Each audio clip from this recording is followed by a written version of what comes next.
welcome to step 2 video. And this video talks about how do we decide whether to include all counties in one file or include our data separately in separate files. How do we know the difference? And Melinda has some tips for us when we have our program, for example, may serve multiple counties or counties into double digits, which we do have that happening based on a few agencies inside the state. How do we manage all that data? Yeah, it's a super important question, and it's one we're definitely getting a fair bit. There's many providers who have more than one county per LME. Sometimes it's just 2. Sometimes it is a lot, more than 10. A lot of times it's going to be 2 to 4 when it's more than 1. But in any case, it looks huge if you're thinking you've got to do this for 4 counties even. And so we want to give some tips about how you could decide whether you want to include all your county's data in one file or if you want to separate them out. The most important part of this is that there's no right or wrong answer. It's really going to be just what works better for you and your community. So you're going to make the decision that makes sense for you. And in step 3 video, we're going to talk about how you would approach that for each scenario. So in terms of choosing,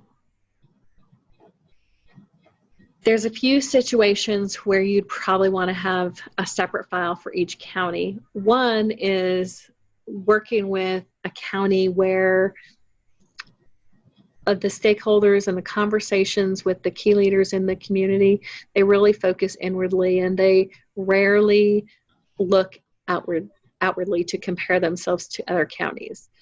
We often want to dive into why things are a problem in our community, and this scenario is a good place to use to include each county separately.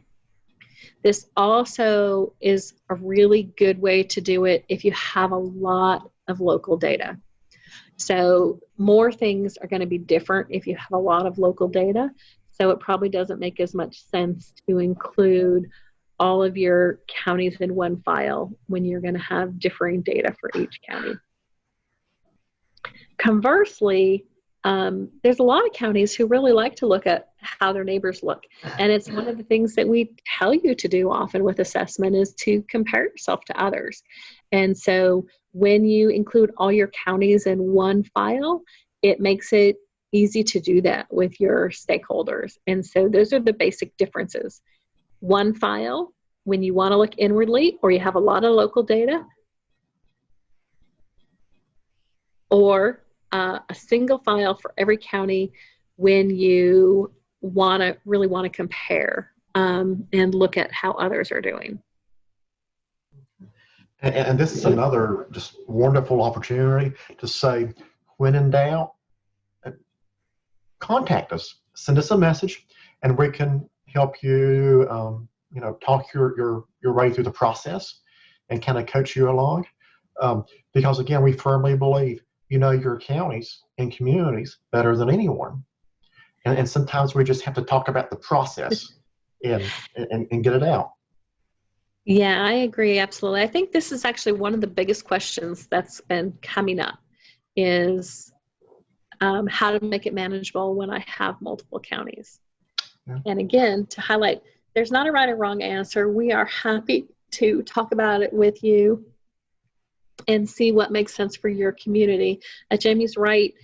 We can advise and we can ask questions to help you come to that conclusion, but you definitely know your individual communities best. And so we'll help you process it, but we know you know the answers for your communities.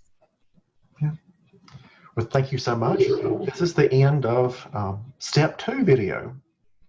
And once again, scroll down and you should see step 3. Thanks.